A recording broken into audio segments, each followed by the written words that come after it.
Up to this point, we've been using one kind of deep reinforcement learning agent. We've been using the deep Q learning network. Now, of course, the deep Q learning network is not the only kind of deep reinforcement learning agent that there is. In fact, there's many of them.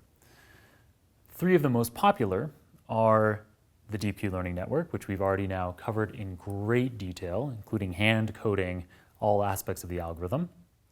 A second one is called reinforce, and a third is called actor critic. So we're going to take a moment now to cover reinforce. In particular, I'm going to compare and contrast it with the deep Q learning network before moving on to the actor critic algorithm later on. So because we've talked about the deep Q learning network enough, I've now removed that from our whiteboard here as just the words written out in large format over here.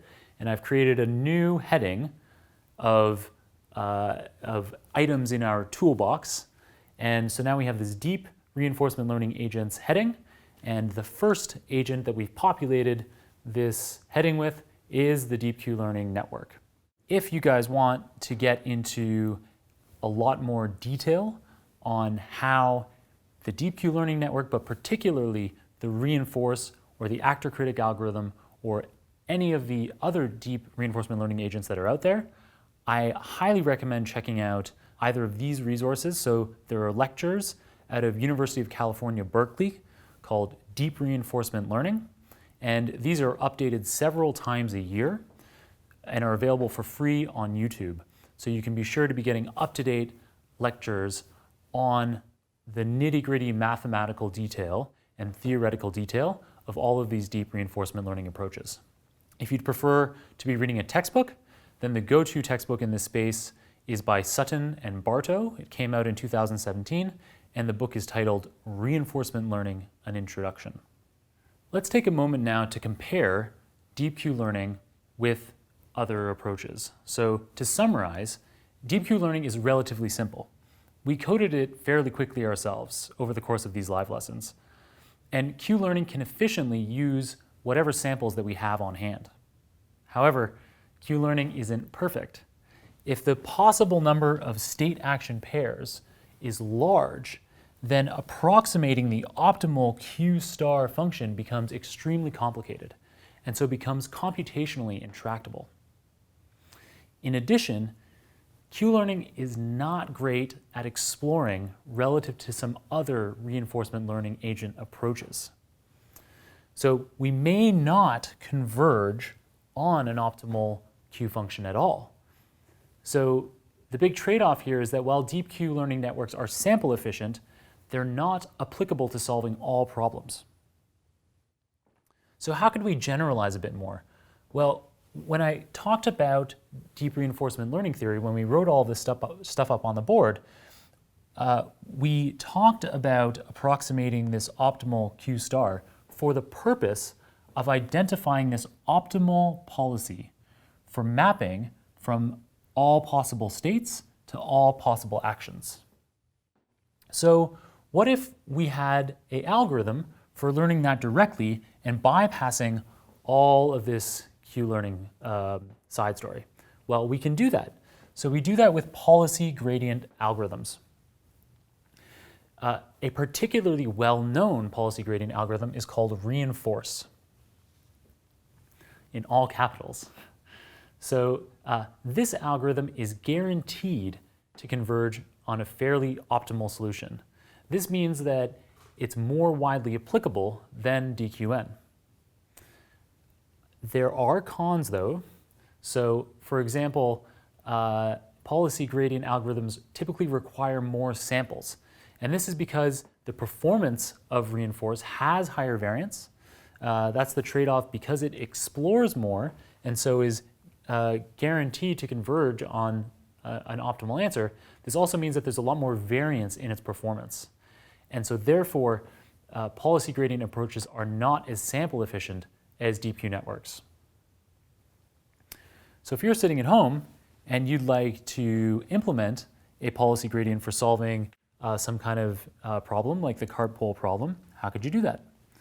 Well, up to this point, we were using the OpenAI lab for very easily implementing the DeepQN algorithm in a bunch of different environmental situations. So you could pick the environment of your choice. If you'd like to be using reinforce in the same kind of easy way, using the same kind of syntax and structure as the OpenAI lab, then check out the SLM lab, which is currently under development at the time of filming. So Kenghua Lun and Laura Gracer, who created the OpenAI lab, this is their second follow-on project, which you can use it in the same way as the OpenAI lab that we demoed earlier, but this will support a broader range of agents, including policy gradient agents. So check that out. An alternative to that style is to use Coach, which was created by Nirvana Systems, a company that was acquired by Intel recently. So this library is also a Python library. It's straightforward to install on Unix-based systems, and it allows you to run the reinforcement learning agent of your choice, and we'll go over, there's a bunch of different reinforcement learning agents that you can select from. So you can use the agent of your choice within the environment of your choice. So here on the screen is a single line of code for running the DeepQ learning network within the CartPole environment. If instead of the DeepQ network, you wanted to use a policy gradient approach, then it's extremely simple. The line of code is right here. Now, of course, there's additional work to change parameters around, but the essence here is that the folks at Nirvana Systems are attempting to make the application of the RL agent of your choice to the environment of your choice as simple as possible. Similar to OpenAI Lab, there's a dashboard that shows you the performance of your agent over time in the environment of your choice. And Coach supports a wide variety of agent algorithms, so check out this hierarchical tree. Up to this point, we'd mostly been talking about DeepQN, which is a type of value optimization algorithm. And more recently now, we've been talking about policy optimization, particularly a policy gradient algorithm.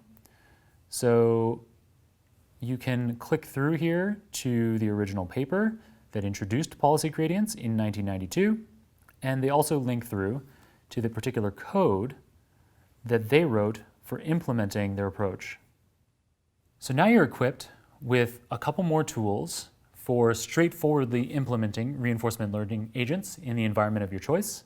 The last thing that I'd like to do is talk about this actor-critic style of algorithm next. So let's get straight to that.